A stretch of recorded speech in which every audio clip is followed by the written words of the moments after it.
I guess that would be the Well, most important, the biggest thing that I would want. Yeah. it's for your team to thrive and succeed. Yes.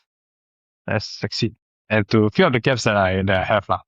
Yeah, I think that's the thing that I want the most. I love that humility as a leader to be able to say like, no, I'm not the best at everything. There's some things I'm good at, there's some things I'm not so good at. And that's why my team is here to support the rest of us as a whole, as BFT Ang Mo Kio, to be able to succeed as well. Welcome to Gym Empire Secrets, the podcast where we talk with successful gym owners on how they grew their gyms and the hard lessons they learned along the way. My name is Justice Wah, and I'm the founder of Stratagym, where we help gym owners grow their gyms to full capacity and even over 7 figures. Before Stratagym, I grew my own gym to over 7 figures, even receiving offers from private equity firms to acquire the business. I've also helped many gym owners scale their businesses so that they can inspire more healthy lives while growing their bank accounts. Whether you're a seasoned gym owner or you've just opened your new studio, you'll discover the secrets on how to grow your gym. Hi everyone, welcome to Gym Empire Secrets. Today, we have the owner of BFT Ang Mo Kio for you guys. His name is YJ. As you can tell, he looks like a gym owner. He definitely has the body and the physique for it. And in addition to that, we're gonna really dive into his story today. I think you guys are gonna be in for a good one. So welcome YJ, welcome to our podcast. We're glad to have you, man. Hello. Thanks for having me. YJ, can you share a little bit about your story? How did you end up becoming a gym owner and the owner of BFT Ang Mo Kio? My story is that I've been training for 16 years. Started when I was 15 years old. 31 this year, and I've been a trainer for 12. So I got my cert in 2014, and then I had my first PT client then. And then I've been training people non-stop until this day. Then I've competed in national level bodybuilding shows, won a few medals, done some competitions in BJJ and wrestling in Singapore and Malaysia. Got 1 gold medal and the rest were just silver and bronze. Then I started working as a trainer in F45, probably in 2018. And back then I was working a full-time job. So I was working from office hours or 9 to 5, then come back home, have a quick dinner, go to F45 at 6, finish at 10, then go to the gym, reach home at 12, go to bed, and then rinse and repeat. I was working like that for 4 weekdays and both weekends. So I only had one, I think it was a Thursday to rest. Wow. Yeah. After 3 years, there were some issues with the F45 I was working at. So I was planning to leave, and then there were some members there and some friends, I guess members that turned friends. They asked like if they wanted to open gym, what should they do? Is it profitable? And then I was suggesting like BFT would be a good brand. Because at that time there was only 4. So when we decided we signed, there was 4 only at that time. So that's how we started this whole BFT Ang Mo Kio journey. Wow. Okay. There's a lot of nuggets condensed, packed into that segment there. I have a few questions for you actually. So you opened about 5 years ago. Is that accurate to say? 4. Okay. 4 years ago. So it's been 4 years, and at the time you were the 5th studio, right? No. So problem is we couldn't find a space for 7 months. So when we opened, we were number 6. I see. So you signed the franchise agreement, you were the 5th one to sign, but then by the time you found... there were others that signed already, I believe, at that time.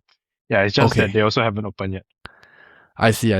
So it took you 7 months. Wow. And during that 7 months, the search must have been quite a challenge for you, would you say? Yeah, it was rough. Okay. And after you opened, right, after you finally found the location and you opened, you could finally start servicing members as well as operations. How do you feel after that 7-month wait? Felt like, building up to that, definitely extremely nervous. That was the whole onboarding process with HQ to learn how to run your studio. But I guess with opening your first, no matter how much prep you have, I think when it starts, it's still so much more to it. Yeah. So when it finally opened, I was like kind of relieved and excited at the same time. and nervous. So it's all these kind of different mixed emotions. Yeah. Yeah. That's amazing, man. What's unique about BFT Ang Mo Kio in your eyes? You know, you are a 12-year, very experienced trainer. You know the ins and outs of the fitness industry. And this is your business, it's your gym. How would you describe BFT Ang Mo Kio? And how are you different from other gyms that maybe you have personally experienced as well? So I would say that my aim was to always have because I know certain level of knowledge when it comes to coaching and exercise, nutrition, just general human health. And my goal was to always help as many people as I can just have a better quality of life when they input fitness into their routine. There's always better health. You know, you got better immune system, you live longer, you're healthier, you influence others. And then during the time when setting up, I did visit many different group class gyms because it was something that was still relatively new to. So then I realized that actually compared to like the PT friends I have, the level of knowledge and like let's say technical aspects of movements are surprisingly poor, which was Wow. very shocking for me. So it is like the opposite of whatever I believed in. So it made me a bit more motivated to work harder in this transferring knowledge to customers. Yeah. Yeah, so there were even trainers teaching wrong things and stuff. And the worst part is that customers wouldn't know because they would trust the trainer. I also wouldn't step in because, you know, I have to respect the gym when you're there. So yeah, I just took all this back, communicated to my trainers, and then made sure that everyone is on the same page. So we came up really strong when we just started. Numbers were good. Only thing is that, you know, we just lack energy, because Mm-hmm. I was never a big energy person, very introverted. Wow. Okay.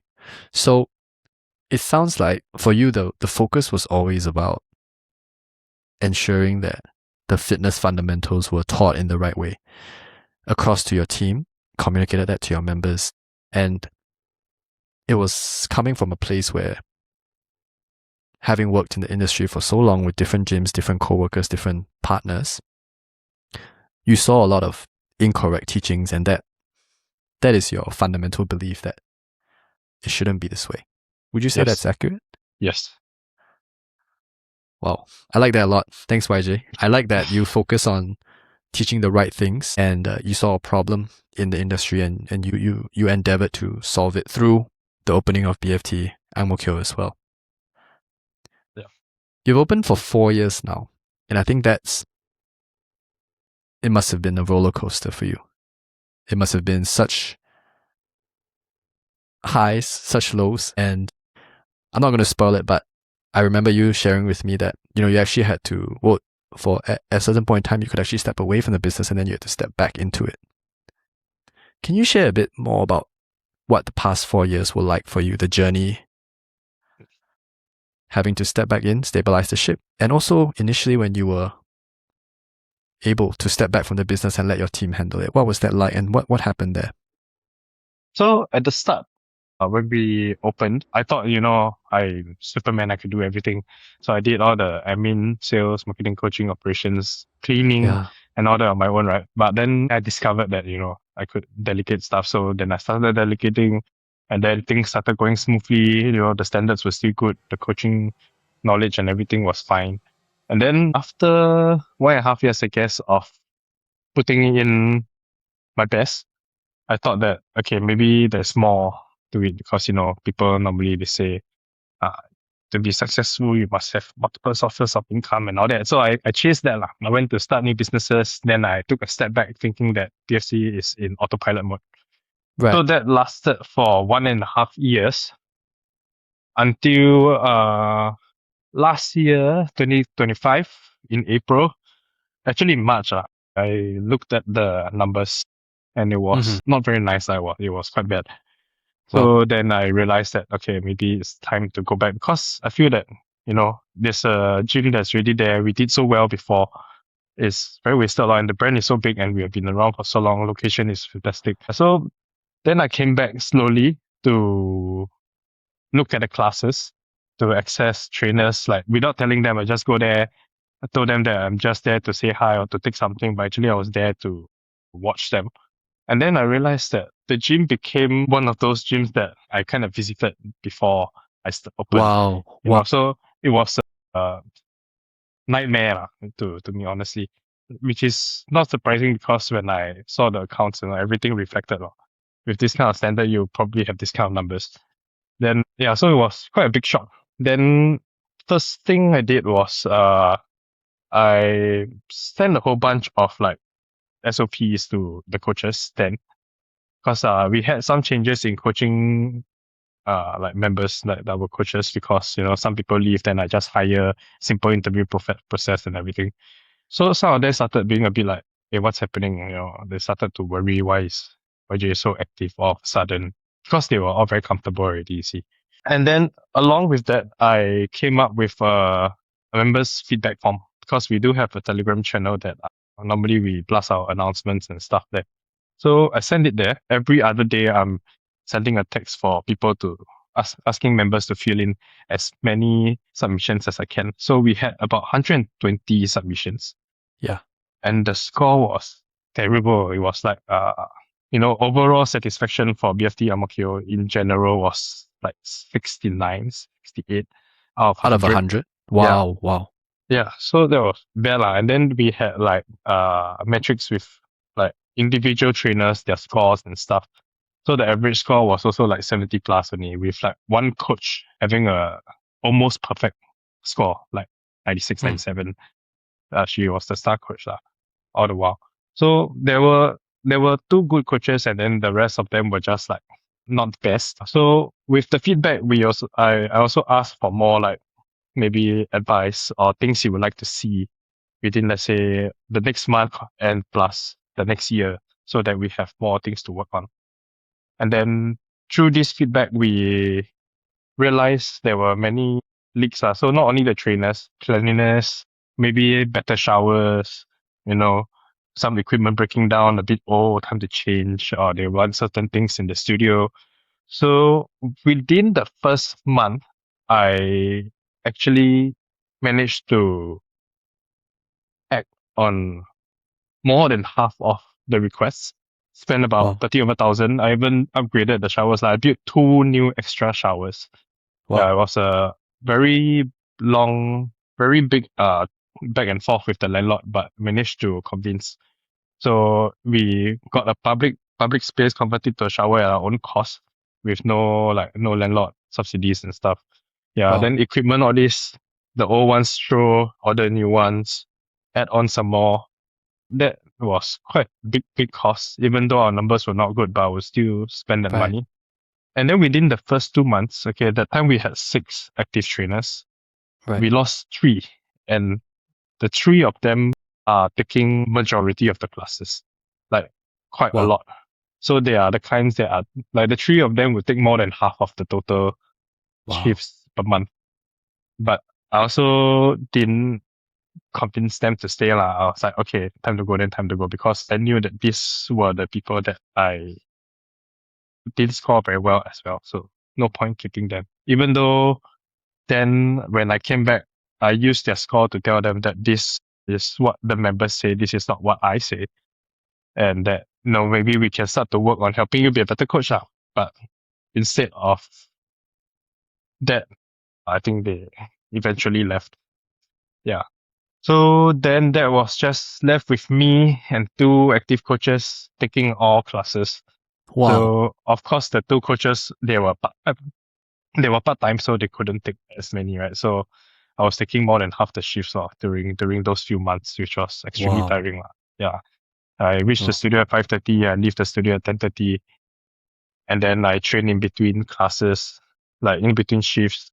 So the sleep was bad, the health obviously was bad. I lost so much weight during that time.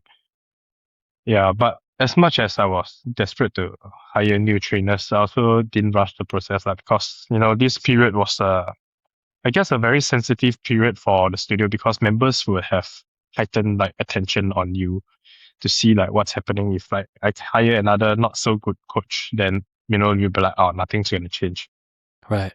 So Right. only after 7 months, the team became stable. Like now I have 3 full-timers and another 3 part-timers, including myself. And I just took a 2-month break lah from Wow. coaching as much as taking like 1 or 2 shifts a week.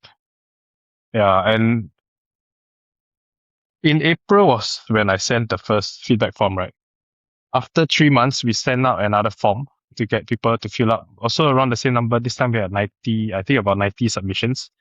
The score was at 79 from Wow. 68 to 79. So I think that was quite a big improvement. And with the coaches score reaching at an average of 84, 85. Congrats, man. Yeah. So, but then we haven't sent one since. So we are planning to do one in end of Feb. This is a good sign that, coaching more or less is kind of there. And then we are just planning to, focus on more member-centric activities to just, focus on the community side of things. Because I think now the coaching part more or less settled. Great. And equipment-wise also more or less settled. So, yeah, Wow. it's Wow. quite the long journey. Yeah. Thanks, YJ. While you were sharing, maybe it was only a sentence or two, but I could sense that. For example, just finding out the satisfaction score or the coach's scores, even though it took 5 seconds for you to share with me, but in that moment when you found those out, or any moment such as having to have a conversation with your coaches about leaving, that their performance is not good enough, just in those conversations, there must have been so much disappointment, or perhaps just a lot of challenge. And I think the fact that it happened in April, but now it's not even the end of February yet, so less than 10 months, 9 months time, you were able to get the business back to where you wanted it to be. I think that's very powerful. And I think it shows a testament to your ability as a leader, as a gym owner as well. But congratulations. It must have been so hard, and I think you did amazing. Yeah. Thanks. Yeah. Yeah, it was tough, but yeah, finally. I have one more question for you. You kind of achieved it twice, in the sense that when you first opened, it was great. After a period of time, it went down, and now you're back on track, at least in the direction you wanted to go. What do you think went wrong the first time? What do you think was the reason why your team's performances, the membership, started to decline? I think the main thing was myself just not being there to, keep everybody in check. Not there to watch what the members are saying. Not there to, catch anyone that's falling off.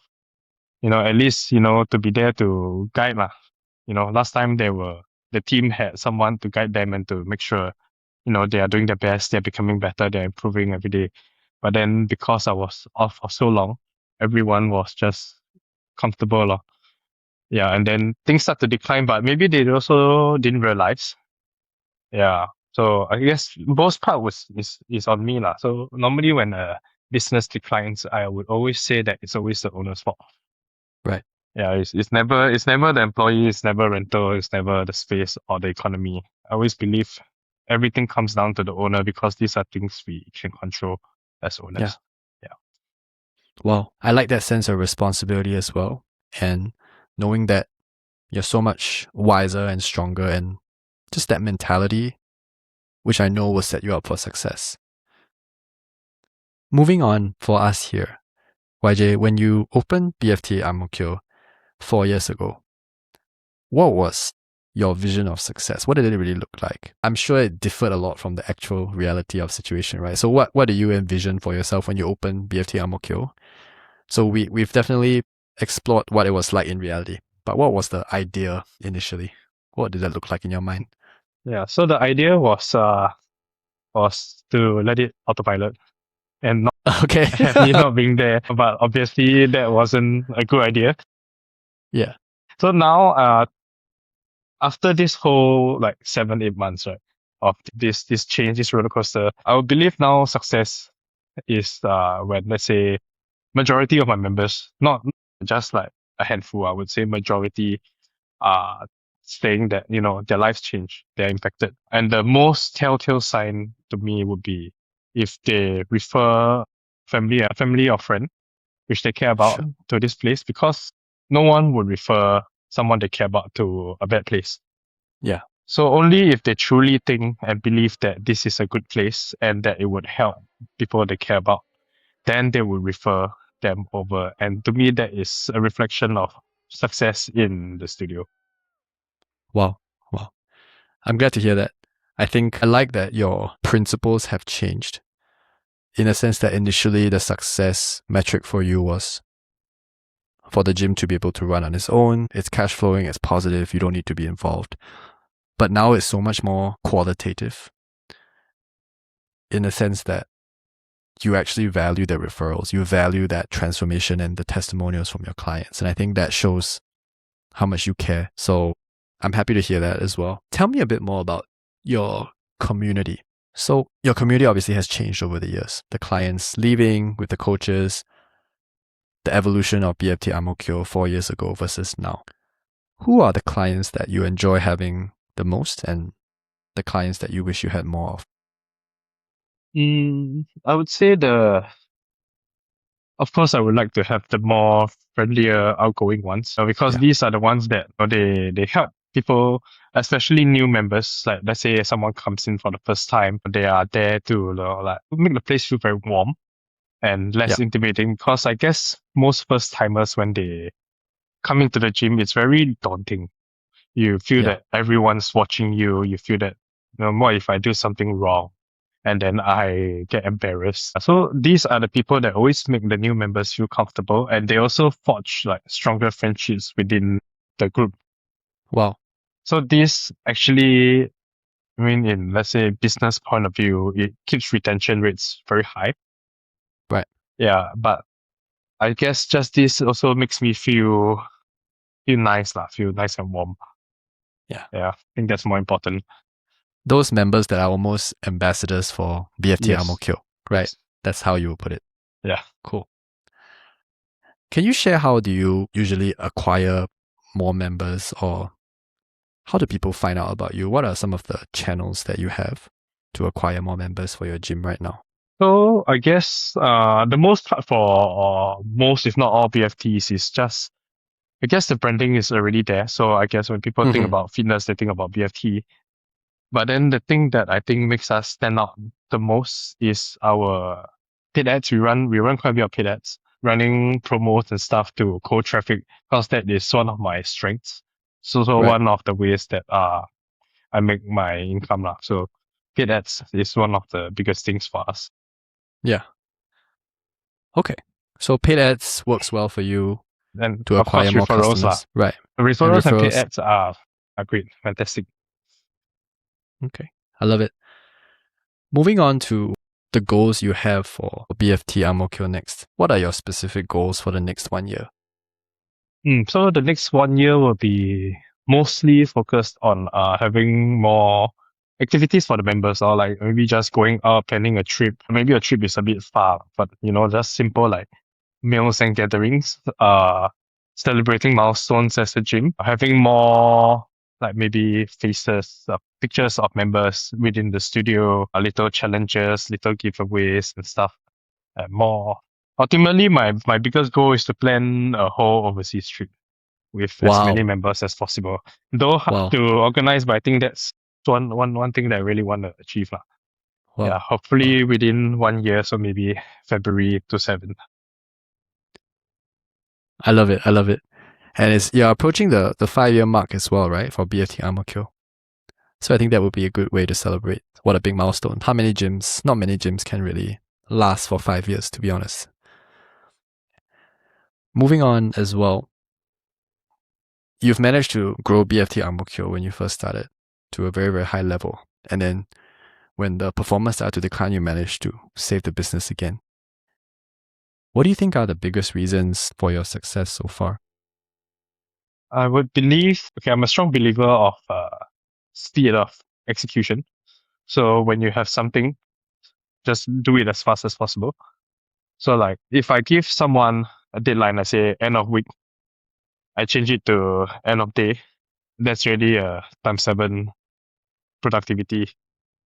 Yeah. And then also one of the biggest things, I guess, is the way the kind of tone and the things we say to members, the way we communicate, that's very important to show them how the future will look like with, fitness working out here.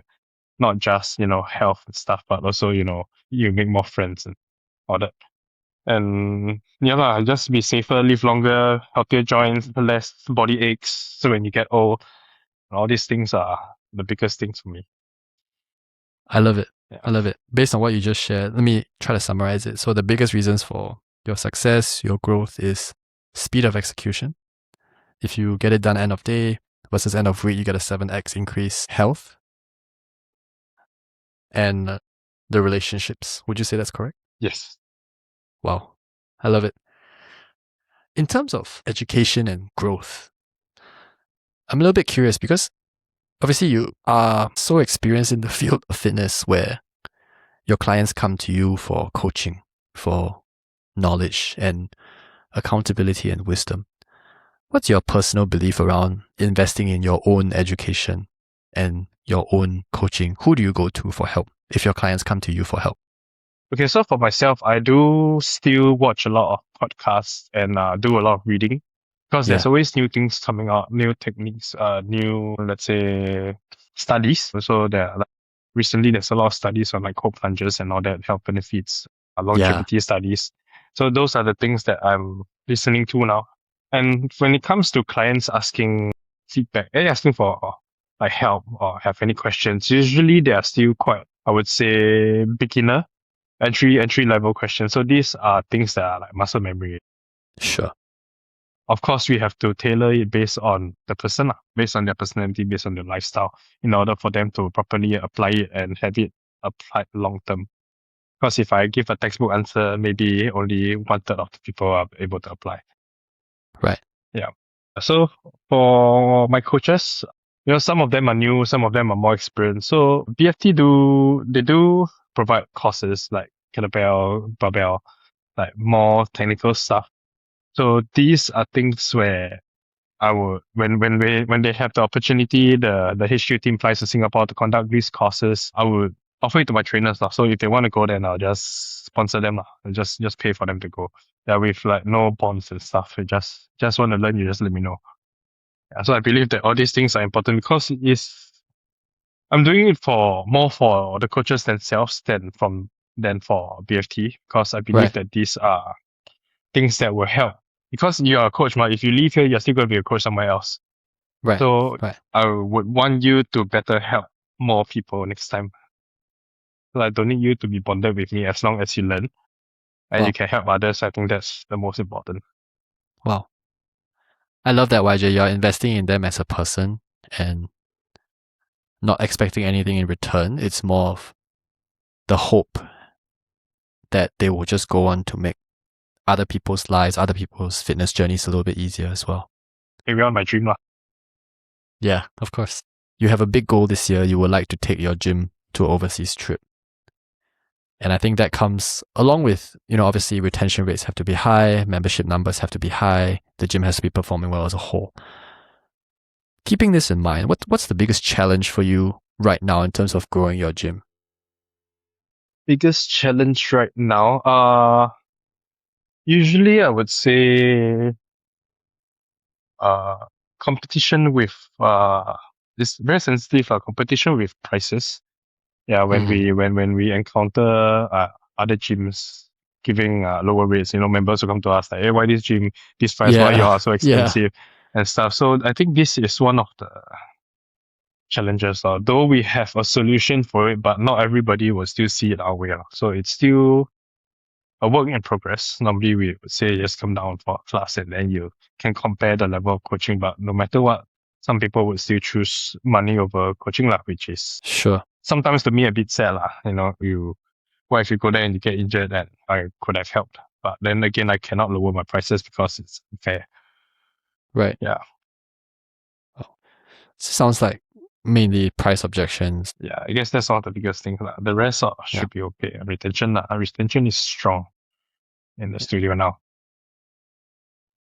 Last one for you today, YJ, to wrap up. Thank you for sharing your story. There's soon to be so much content, so much inspiration that people can draw from today's podcast for sure. And I know it because I personally enjoyed talking to you as well.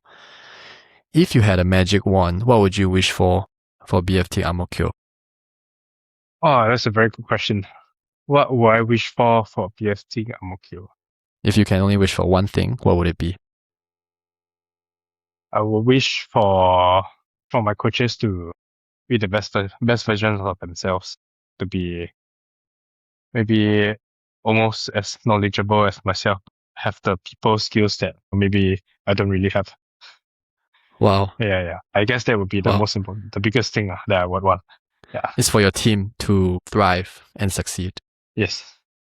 Let's succeed. And to fill up the gaps that I have.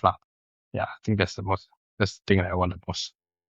I love that humility as a leader to be able to say like, no, I'm not the best at everything. There's some things I'm good at, there's some things I'm not so good at. And that's why my team is here to support the rest of us as a whole, as BFT Ang Mo Kio, to be able to succeed as well.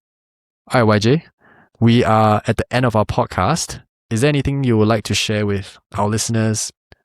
So aside from our listeners, obviously this is going to be shown to your community, your members, your coaching team as well. They're going to see this. Is there anything you would like to say to them? Okay, so listeners, if you're listening, it's probably working out, but if you're not, then please don't work out. Then for my own members, come for class, say hi, bring your friends, and anything not happy, just let me know so that we can change. All right. I love it. Thank you so much, YJ. We're glad to have you. And we are super excited to release this podcast soon. So looking forward to it and looking forward to share your story with the world. Thanks, YJ. Thank you. Looking forward to. Thanks for having me. It was fun.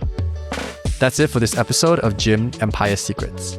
If you enjoyed this conversation, you can subscribe on YouTube, Spotify, Apple Podcasts, or wherever you're listening to this for future episodes.